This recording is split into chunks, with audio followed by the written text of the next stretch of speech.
Hello my dear students, welcome back to my class where every learning is enjoyable. और आज हम start करेंगे हमारा नया टॉपिक विद्युत धारिता का संधारित्र। और हम ये भी पढ़ेंगे कि संधारित्र का जो सिद्धांत क्या होता है। बेसिकली संधारित्र को मैं इंग्लिश में बोलूंगा क्या, कैपेसिटर।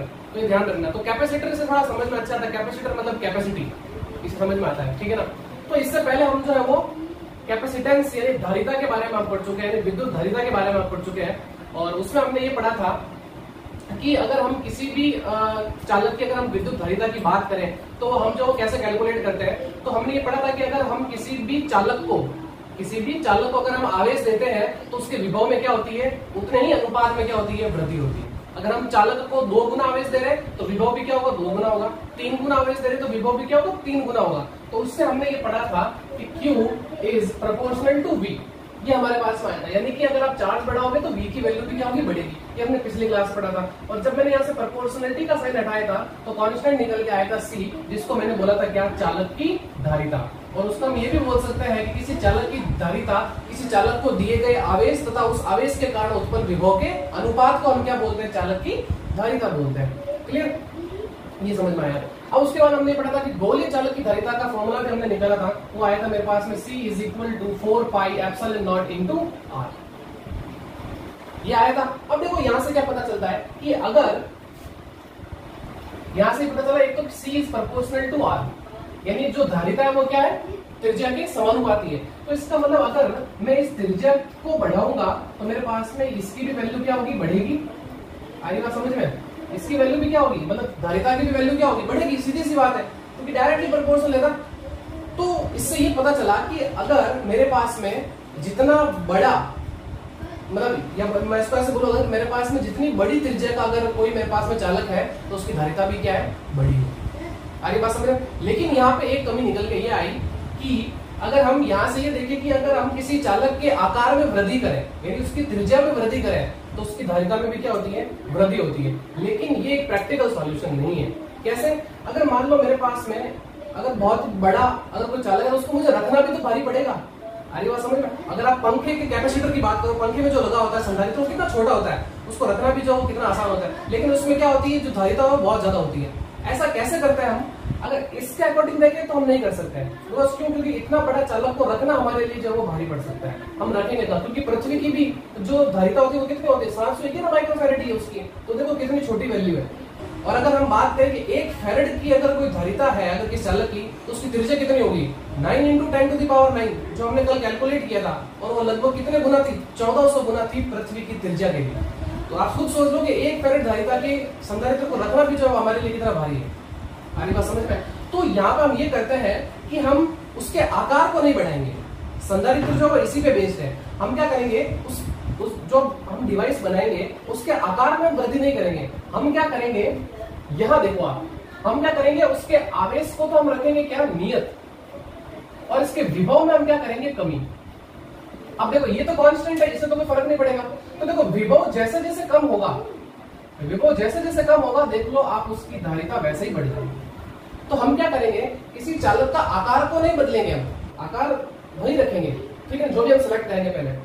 और फिर हम उसमें क्या करेंगे, चार्ज को कांस्टेंट रखेंगे। और हम क्या करेंगे, विभव में कमी करेंगे। अब आप बोलोगे सर चार्ज को कांस्टेंट और विभव में कमी कैसे, तो अभी हम करते हैं। अरे बात समझ, वो आपको समझाऊंगा इसके अंदर संधारित्र का सिद्धांत के अंदर कि हम विभव में जो हम कैसे कमी कर सकते हैं, ठीक है ना। तो यहाँ से आपको पता चल गया, विभव में कमी आएगी तो संधारित्र की जो धारिता है वो क्या हो जाएगी, बढ़ जाएगी। आगे बात समझ में, या किसी चालक की धारिता जो है वो बढ़ जाएगी। अब बात करता हूं मैं यहाँ पे कि संधारित्र जो है वो क्या होता है। तो संधारित्र बेसिकली है यही कि संधारित्र एक ऐसी युक्ति है, यानी एक ऐसी डिवाइस है जिसमें किसी चालक के आकार में वृद्धि किए बिना, चालक के आकार में हम कोई वृद्धि नहीं करते हैं, किए बिना आवेश की स्थिर मात्रा पर, आवेश की स्थिर मात्रा पर उसके विभव में कमी करके चालक की धारिता में वृद्धि होती है। ये है संधारित्र। तो संधारित्र क्या है, एक ऐसी युक्ति है जिसमें हम उसके आकार को नहीं बदलते हैं, हम उसमें क्या करते हैं, जो आवेश को नियत रखते हैं और उसके विभव में क्या करते हैं, कमी करते हैं, जिससे क्या होती है, उसकी धारिता में वृद्धि हो जाती है। आगे बात समझ में। और मैंने आपको बताया भी था कि चालक की धारिता क्या है, एक जो है वो आवेश मापने का एक गुण है। आगे बात समझ में।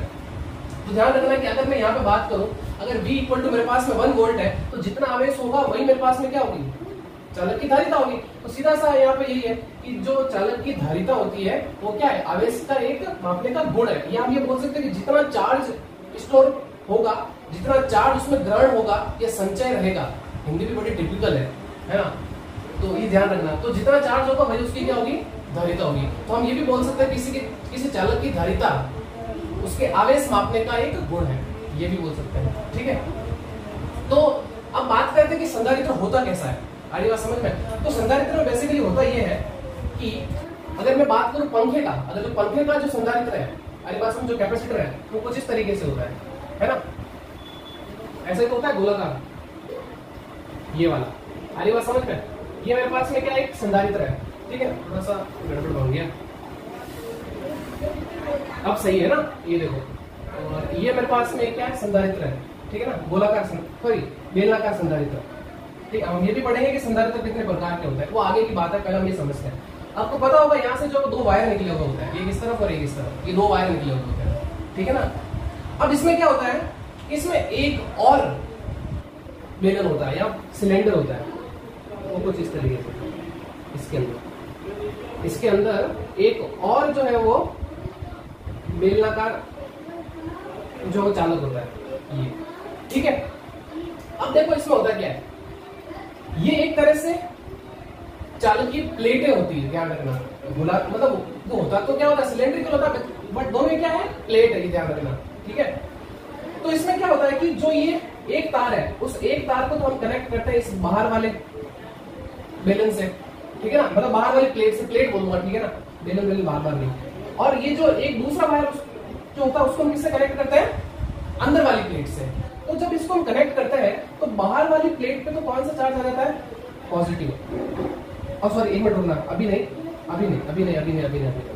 अब क्या करते हैं, हम इसको एक किसी बैटरी से कनेक्ट करते हैं। ये क्या मैंने इसको बैटरी से कनेक्ट किया तो क्या होगी, करंट फ्लो होगी, है ना, पॉजिटिव से निगेटिव। और इलेक्ट्रॉन कैसे फ्लो होंगे, इसके जस्ट अपोजिट डायरेक्शन में ये इलेक्ट्रॉन फ्लो होंगे। तो जब इसको मैं बैटरी से कनेक्ट करूंगा तो इसमें क्या होगा, इसके देखो ये किससे कनेक्टेड है, पॉजिटिव से कनेक्टेड, तो इसका इसमें तो कौन सा आ जाएगा, पॉजिटिव चार्ज आ जाएगा।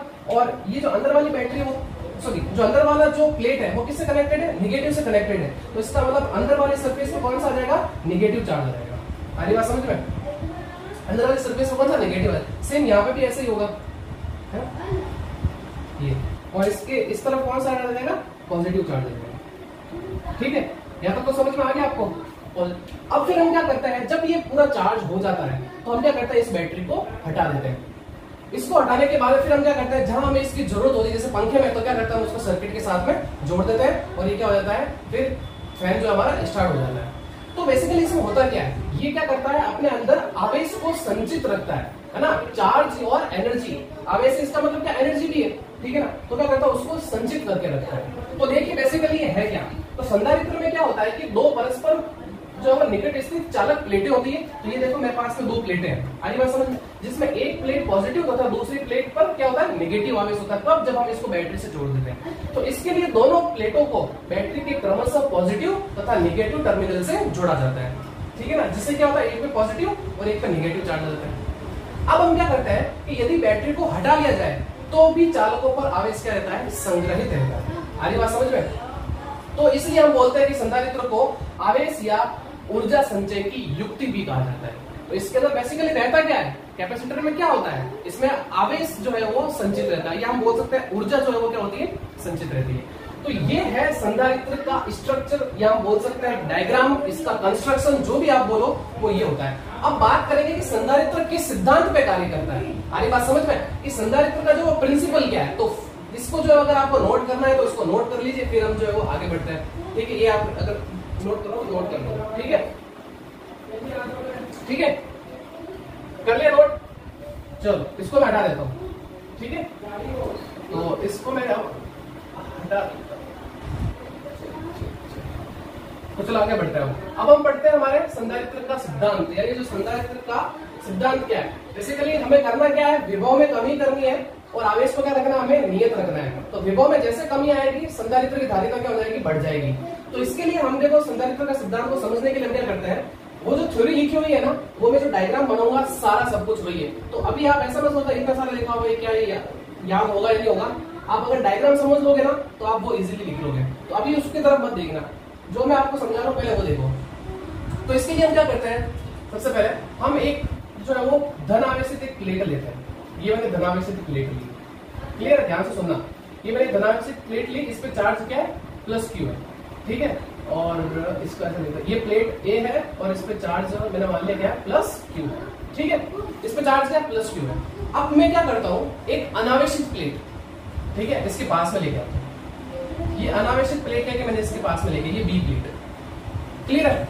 अब ध्यान से सुनना अब आप कि जब कोई आवेशित प्लेट या जब कोई आवेशित चालक किसी अनावेशित चालक के पास में जाता है तो आपको पता होगा वहां पे हमने एक फर्स्ट चैप्टर के अंदर चार्जिंग यानी आवेशन की विधियां पढ़ी थी, 3 विधियां पढ़ी थी। एक तो कौन सी, घर्षण के द्वारा, दूसरी थी चालन के द्वारा और तीसरी थी कौन सी, प्रेरण के द्वारा।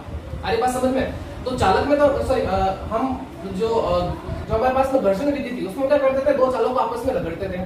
चालन में क्या करते थे, हम एक दूसरे को कनेक्ट करवाते थे या टच करवाते थे या अगर हम किसी तार से जोड़ देते थे। लेकिन प्रेरण में हम क्या करते थे, उनको टच नहीं करवाते थे, हम सिर्फ उनको क्या करते थे, पास में रखते थे। तो सेम यहाँ पे भी ये कर रहे हैं। तो यहाँ पे कौन सा विधि लगेगी, प्रेरण विधि लगेगी। तो प्रेरण विधि के कारण क्या होता है कि ये मेरे पास में अनावेशित प्लेट है, तो इसका मतलब क्या है, क्या इसमें इलेक्ट्रॉन नहीं है, क्या इसमें प्रोटॉन नहीं है। इसमें इलेक्ट्रॉन और प्रोटॉन दोनों है और दोनों ही क्या है, सेम क्वांटिटी में। अगर कोई बॉडी अगर न्यूट्रल है, अनावेशित है, तो इसका मतलब क्या है, इसका मतलब ये नहीं है कि उसमें इलेक्ट्रॉन नहीं है, उसमें इलेक्ट्रॉन भी है और प्रोटॉन भी है, लेकिन दोनों ही क्या है, सेम मात्रा में। अरे बात समझ में, समान मात्रा में, तभी तो न्यूट्रल है। नहीं तो अगर कोई भी एक आधा कम होगा तो इसका मतलब बॉडी क्या हो जाएगी, आवेशित हो जाएगी ना। तो ये जो मेरे पास में क्या है, न्यूट्रल है, ठीक है।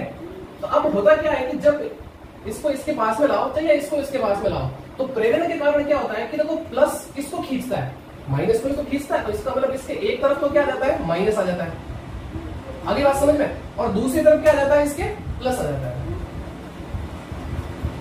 ये ठीक है। दूसरी तरफ क्या आ जाता है, इसके प्लस आ जाता है। अब बात करते हैं हम इसके विभव की, तो ध्यान से सुनना। अब देखो थोड़ी सी प्रैक्टिकल अप्रोच है, मैं आपको समझाता हूँ क्या होता है।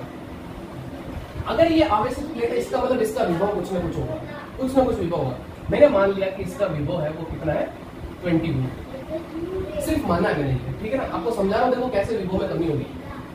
अब इस आवेश के कारण भी कुछ ना कुछ विभव होगा और इस आवेश के कारण भी कुछ ना कुछ विभव होगा। अब ध्यान से देखो, तो इस चालक की इस निगेटिव से दूरी बताऊं, या अगर मैं बात करूं इस पॉजिटिव से, तो देखो ये दूरी ज्यादा है और ये दूरी कम है। आ रही बात समझ में, ये तो आपको पता चल रहा है ना। इस नेगेटिव चार्ज की इस पॉजिटिव से दूरी या इस चालक प्लेट से दूरी इतनी है और इससे थोड़ी सी ज्यादा है। तो अगर मैं पूछूं कि इसका विभव तो मैंने मान लिया कुछ भी, इसका विभव तो मैंने मान लिया था कुछ भी, इसका विभव मैंने मान लिया कितना, कुछ भी मान लो, ये मैंने मान लिया -5 वोल्ट। चलो कितना मान लिया मैंने इसका, -5 वोल्ट मान लिया। अब सुनना ध्यान से, ये जो निगेटिव चार्ज है ये क्या करेगा, इसके पोटेंशियल में कमी करेगा, और ये जो पॉजिटिव चार्ज है ये क्या करेगा, इसके पोटेंशियल में वृद्धि करेगा। और इसका पॉजिटिव चार्ज के कारण जो विभव है वो मैंने मान लिया कितना है, वो है +2 वोल्ट। ये मैंने मान लिया। तो ध्यान से आपको ये भी पता होगा ना कि इसका विभव कम क्यों है, क्योंकि आपने फॉर्मूला पढ़ा है ना, V = KQ/R। ये पढ़ा है ना फॉर्मूला कि किसी भी बिंदु आवेश के कारण, हालांकि बिंदु आवेश नहीं, लेकिन मैं यहाँ से एक बात अगर इसको बिंदु आवेश मानू तो अब जैसे जैसे दूरी बढ़ती विभव क्या होता है, कम होता है। तो इसका मतलब इस नेगेटिव चार्ज का जो विभव होगा वो इस पॉजिटिव चार्ज से थोड़ा तो ज्यादा ही होगा। आई बात समझ में, थोड़ा बहुत ज्यादा होगा, तो वही मैंने यहाँ पे, आई बात समझ में। तो ये मत बोलना कि इसमें सेम आवेश, इसका मतलब इसमें भी +5 और इसमें भी, लेकिन देखो दूरी भी तो निर्भर कर रहा है। अरे बात समझ में, ये पास में नेगेटिव चार्ज और ये पॉजिटिव चार्ज क्या दूर है।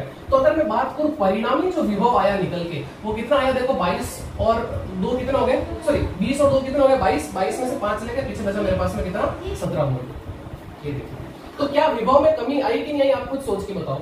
अगर मैं बात करूं इस विभव की, तो देखो कितना, 20 वोल्ट। अब देखो विभव कितना है, 17 वोल्ट, तो विभव कम हो गया ना। आ रही बात समझ में, वही चीज यहाँ पे है कि अगर आप विभव में कमी करोगे तो ये फॉर्मूला लगाओ अब आप, कौन सा, C = Q/V। ये तो जैसे आप ये फॉर्मूला लगाओगे तो देखो क्या होगा, विभव में कमी आ रही है तो इसका मतलब सीधा सा है कि इसके धारिता में क्या हो रही है, वृद्धि हो रही है। और हम यही तो करने वाले हैं। देख लो यहाँ पे कि आवेश की स्थिर मात्रा पर उसके विभव में कमी करनी है। तो हम क्या कर सकते हैं, उसकी धारिता को बढ़ा सकते हैं। तो देख लो यहाँ, ठीक है। अब एक चीज, लेकिन अभी भी जो है वो मैं इससे संतुष्ट नहीं हूं, मुझे क्या करना है, इसके विभव में और कमी करनी है। तो इसके विभव में और कमी कैसे कर सकता हूं, तो ध्यान से देखना, अगर मैं इसके इस तरफ वाले चार्ज को, अगर मैं इस पॉजिटिव चार्ज को इस प्लेट के दूसरे तरफ वाले चार्ज को अगर मैं अर्थ कर दूं, यानी भूसंपर्कित कर दूं, तो क्या हो जाएगा, ये सारा चार्ज क्या हो जाएगा, पृथ्वी में चला जाएगा, और ये निगेटिव चार्ज क्या करेगा, इसके पॉजिटिव में कमी कर देगा, और कमी कर देगा। लेकिन यहाँ पे क्या हो रहा है कि ये निगेटिव चार्ज तो इसके विभव में कमी कर रहा है, लेकिन ये पॉजिटिव चार्ज क्या कर रहा है, इसके विभव में थोड़ी सी वृद्धि कर दे रहा है वापस। हालांकि उतनी मात्रा में नहीं कर रहा, लेकिन विभव में तो कमी आई, लेकिन कुछ कमी आई। लेकिन अब मैं क्या करता हूँ, इसको थोड़ा और कम करता हूँ ताकि मुझे धारिता क्या मिले, और ज्यादा मिले। तो अब देखो इसके लिए मैं क्या करूंगा, तो ये मेरे पास में प्लेट ए, ठीक है, ये मेरे पास में प्लेट ए और ये प्लेट बी, ठीक है। अब मैंने क्या किया कि इसका जो ये वाला चार्ज था, इधर वाला चार्ज, उसको मैंने क्या किया, यहाँ पे ग्राउंड कर दिया, अर्थ कर दिया। तो इसका मतलब आपको पता है कि अर्थ में क्या है, हमारे धरती हमारी माता है, तो इसके अंदर बहुत सारे इलेक्ट्रॉन भी तो है। तो ये क्या करेगी, बोलेगी लीजिए हमारे से इलेक्ट्रॉन ले लीजिए, तो ये इलेक्ट्रॉन इसको देगी और क्या करेगी, इसको न्यूट्रल कर देगी। तो इसका मतलब ये सारा चार्ज का चला गया, पृथ्वी के अंदर चला गया। तो अब देखो कंडीशन क्या बन गई, इस पे तो चार्ज पॉजिटिव है, ठीक है, और इस पे चार्ज क्या है, निगेटिव है। क्लियर, ये प्लेट बी, ये ए और ये बी, ठीक है। अब देखो क्या होता है, तो मैंने इसके आवेश में कुछ भी चेंज नहीं किया है, ये ध्यान रखना, आवेश को तो मैंने वही रखा है। तो इसका मतलब इस पे तो चार्ज प्लस क्यू और इस पे चार्ज कौन सा, माइनस क्यू। अब देख लो आप खुद यहाँ पे, अब आप खुद देखना यहाँ पे कि पहले विभव कितना था, 20 वोल्ट, ये मैंने मान के चला था, और इसका मैंने कितना माना था, -5 वोल्ट। तो अब आप खुद देख लो, जो नेट जो परिणामी विभव है वो कितना आया अब आपके पास में ए प्लेट पर। देखो 20 में से 5 चले गए, 15 वोल्ट। ओहो, अब तो और भी कम हो गया, पहले 17 वोल्ट था, अब कितना हो गया, 15। तो इसका मतलब मुझे ये बताओ, यहां से पहले 17 रखोगे तो कुछ धारिता आएगी, अब 15 रखोगे तो उससे भी ज्यादा धारिता आएगी। तो क्या धारिता बढ़ी कि नहीं बढ़ी, यही है संधारित्र का सिद्धांत, यानी कि विभव में कमी करके धारिता को बढ़ाना और आवेश को क्या करना, कांस्टेंट रखना, यही है संधारित्र का सिद्धांत। तो आई होप आपको समझ में आ गया होगा। और अगर मैं बात करूं कि संधारित्र पर कुल आवेश कितना रहता है, आ रही बात समझ में, तो संधारित्र पर कुल आवेश, संधारित्र पर कुल आवेश, तो देखो आवेश की बात कर रहा हूं मैं, तो देखो इस पे कितना है, Q, और फिर उस पे कितना है, -Q। तो देखो कितना आ गया, 0। तो ये ध्यान रखना, संधारित्र पे कुल चार्ज कितना होता है, 0 होता है। आ रही बात समझ में, हालांकि चार्ज तो होता है, लेकिन वो क्या होता है, बराबर मात्रा का होता है, इस एक पे +Q तो दूसरे पे -Q। तो अब देखो यही चीज जो मैंने लिखी है ना, वो यही है। सबसे पहले देखो क्या है, सबसे पहले हम एक धनावेशित प्लेट ए लेते हैं, ये मैंने धनावेशित प्लेट ए ले ली। उसके बाद में अब प्लेट ए के निकट एक अन्य समान आकार की प्लेट बी को रखते हैं। अरे बात समझ में, ये मैंने रखी, जो क्या है, अनावेशित है। अब उसके कारण क्या होगा, तब प्रेरण के कारण, देखो यहाँ पे लिखा मैंने प्रेरण विधि, तो प्रेरण के कारण क्या होगा, प्लेट बी की आंतरिक सतह पर -Q तथा बाहरी सतह पर +Q आवेश प्रेरित होगा। क्यों, अगर ये पॉजिटिव है तो पॉजिटिव किसको अट्रैक्ट करेगा, निगेटिव को तो अट्रैक्ट करेगा, और दूसरी तरफ क्या आ जाएगा, इसके पॉजिटिव चार्ज आ जाएगा। क्लियर, यहाँ तक आगे बढ़ता है। अब देखो प्लेट बी का ऋण आवेश, प्लेट बी का ऋण आवेश प्लेट ए के विभव में कमी करता है, बिल्कुल सही है। इसका पोटेंशियल, इसका विभव पॉजिटिव होगा, इसका निगेटिव होगा, तो जो रिजल्टेंट आएगा वो तो कुछ ना कुछ तो कमी करेगा। जबकि प्लेट बी का धनावेश प्लेट ए के विभव में वृद्धि करता है। ये देखो जो प्लेट बी का जो धनावेश है वो क्या कर रहा है, इसमें वृद्धि कर रहा है, लेकिन निगेटिव क्या कर रहा है, उसमें कमी कर रहा है। लेकिन अल्टीमेटली जो रिजल्टेंट जो है, परंतु प्लेट बी का ऋण आवेश प्लेट ए के निकट होता है, अतः परिणामी रूप से प्लेट ए के विभव में क्या आती है, कुछ कमी आती है, एवं निकाय की धारिता में क्या होती है, कुछ वृद्धि हो जाती है। हरी बात समझ में, विभव में तो कमी हुई, लेकिन कुछ कमी हुई, लेकिन धारिता में भी तो क्या हुई, वृद्धि हुई। अब प्लेट बी की बाहरी सतह को एक नगण्य धारिता के तार से, जिसकी धारिता 0 है, उससे क्या किया मैंने, इसको अर्थ कर दिया, ठीक है ना, भू संपर्कित कर दिया जाए, तो प्लेट बी का धन आवेश पृथ्वी से इलेक्ट्रॉन ग्रहण कर क्या हो जाता है, निरस्त हो जाता है। अरे बात समझ में, बहुत सारे सागर है इलेक्ट्रॉन, अरे बात समझ में, धरती क्या है हमारी, इलेक्ट्रॉन का सागर है, इलेक्ट्रॉन दे रही है, न्यूट्रल हो गया, ठीक है। अब बी पर केवल कौन सा आवेश बच गया, ये ऋणावेश बच गया। तो उससे क्या हुआ, जो प्लेट ए के विभव क्या कर देगा, बहुत कम कर देगा, यानी इससे भी क्या किया और कम कर दिया। तो अतः निकाय की धारिता क्या हुई, उससे भी ज्यादा बढ़ गई, यानी पहले जो थी उससे भी ज्यादा बढ़ गई। तो ये था संधारित्र का सिद्धांत। और संधारित्र बेसिकली क्या है, एक ऐसी युक्ति है जिसमें किसी चालक के आकार में वृद्धि किए बिना आवेश की स्थिर मात्रा पर उसके विभव में क्या करते हैं, हम कमी करते हैं, लेकिन जिससे क्या होती है, उसकी चालक की धारिता में वृद्धि होती है। अगली बात समझ में, तो फटाफट इसको नोट करिए। फिर इसके बाद हम बढ़ते हैं, आगे पढ़ेंगे हम क्या कि संधारित्र कितने प्रकार के होते हैं, और फिर हम उससे आगे हम पहला जो हमारा संधारित्र का प्रकार है समांतर प्लेट संधारित्र, वो पढ़ेंगे। सो फटाफट स्क्रीनशॉट लीजिए, तो टेक अ स्क्रीनशॉट।